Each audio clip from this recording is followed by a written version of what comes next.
It's almost the end of October, but Apple once again treat us with 5 new Apple Arcade games. Today, in my 4th episode of New Apple Arcade Games, we'll be taking a look at each one of them, and I'll update you on one upcoming title towards the end of the video. If you enjoy this new series, please leave a like to show your support, as these videos take quite a while to put together. Number 1, we have Lifelike, Chapter 1. I wondered when Cuneby Brother would bring their exclusive title Lifelike to Apple Arcade, because if you remember, it was one of the first games announced for the service earlier in the year. But finally, it's here and I'm happy. Cuneby Brother are the talented people behind mobile games such as Black and Frost, which both won an Apple Design Award. They are well known for creating games that innovate, and Lifelike is definitely something different. It's filled with heaps of puzzle levels, all which involve moving around fascinating, flocking creatures. According to Cuneby, meditation is a core technique, which has been turned into a game mechanic here. When you play, you should hopefully experience a calming, hypnotic, and soothing feeling. The game is free of violence and drama and can be interpreted in different ways. For me, it shows the beginning of life, but it can be different to you. The game supports controllers across all Apple devices, but should really be played with the touchscreen on an iPhone or iPad, or the Siri remote on Apple TV for the most immersive and precise gaming experience.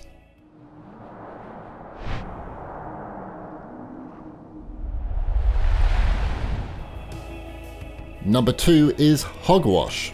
Here is a funny 3 vs 1 multiplayer game by Bossa Studios. You can go into online or offline matches and play as a piggy, or a farmhand, which is a worker on a farm if you didn't know. The pigs have the goal of spreading mud on the farmhand's prized possessions, and the farmhand must stop them by spraying water. So Bossa are known to produce wacky titles such as Surgeon Simulator or I Am Bread, and you can see the resemblance here from the cartoony art style to just the ridiculous gameplay.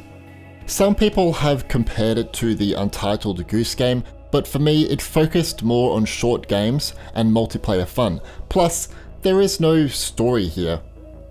I have a few suggestions for the game though. Allow players to return to the lobby after a game. Add some new maps because there is only one right now. Add more modes and hide the cursor when playing on Mac. To add on, I've noticed some bugs such as latency issues and matchmaking issues too, mainly if you're in the Oceania region like me. It can be a little bit slow, I found. One time I also fell below the map, which was kind of funny. This game is really good though, but it could be so much better, Bossa. Address these concerns of mine, because right now the game is a bit bare to start with. Hopefully I'm not coming off rude here, just offering some constructive criticism. And I don't know if many other people fell below the map, I might be like the only one, but it was really weird.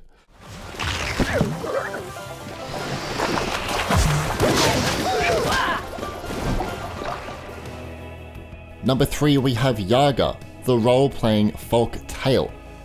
Guess what? Yaga is available on Apple Arcade first, with the PC and console versions to come November 12th.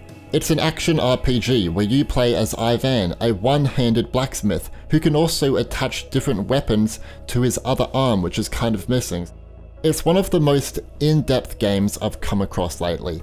Why? Well, because there is a consequence system that relies on bad luck, and there are lots of different weapons that can be crafted, we have multiple endings, great voice acting, lots of characters are here that also react to everything you do, and a procedural map is here. I recently read an interview with the lead designer and writer for Yaga, who said, and I quote, "One of the things we wanted to achieve with this game when we started working on it was to show a side of Slavic folklore that is not often seen in games. Other games pulled from the strange and creepy creatures as well, But in Yaga, you can discover a collection of vignettes that highlight peasant life and beliefs from 14th century Slavic countries. Travel well, my boy. Oh, and while you're out there, see if you can find yourself a wife. Number 4 is Tales of Memo. Okay, if there is one genre that is not limited on Apple Arcade, it's puzzlers. Does anyone else agree? This is the newest one by 10 Day Studio. So it follows Memo and his friends, who go on a journey through a frozen landscape and battle enemies. The combat is quite different. It involves choosing 2 boxes with the same number. That number determines the amount of damage you'll inflict on the enemy. You'll need to choose these boxes before the opponent hits you though, or else you will lose some health. When you defeat a boss, the landscape will grow with greenery and it's really cool. The game is all about challenging your logic and memory skills, but also your reflexes too. Some people have said it's too easy, but you gotta just give it some time. Once you get to around chapter 3 or 4, this is when it starts to really get into it and you will have a big challenge. Please note, Tales of Memo only supports controllers on Apple TV.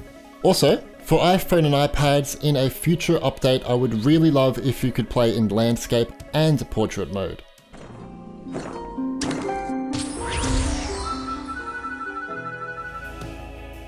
Number 5, we have Fallen Knight.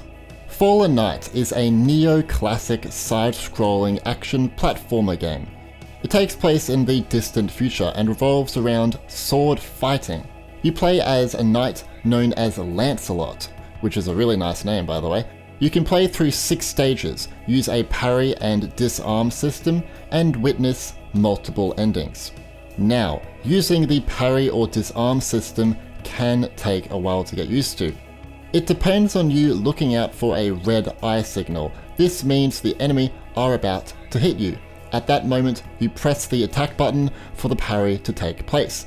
A suggestion though, maybe use a separate button on the touch UI or on a controller for parries and disarming. This might make it easier for us to actually achieve the parry or disarm or whatever.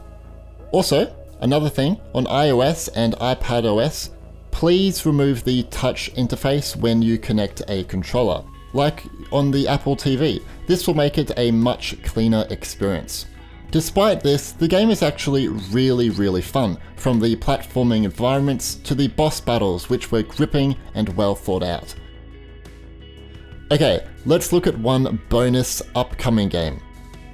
So I've talked about Hitchhiker before, much earlier in the year, but recently the developer Versus Evil stated that the game should be coming in December or early 2020. So if you were wondering where the heck is this game, well, that's when it's coming.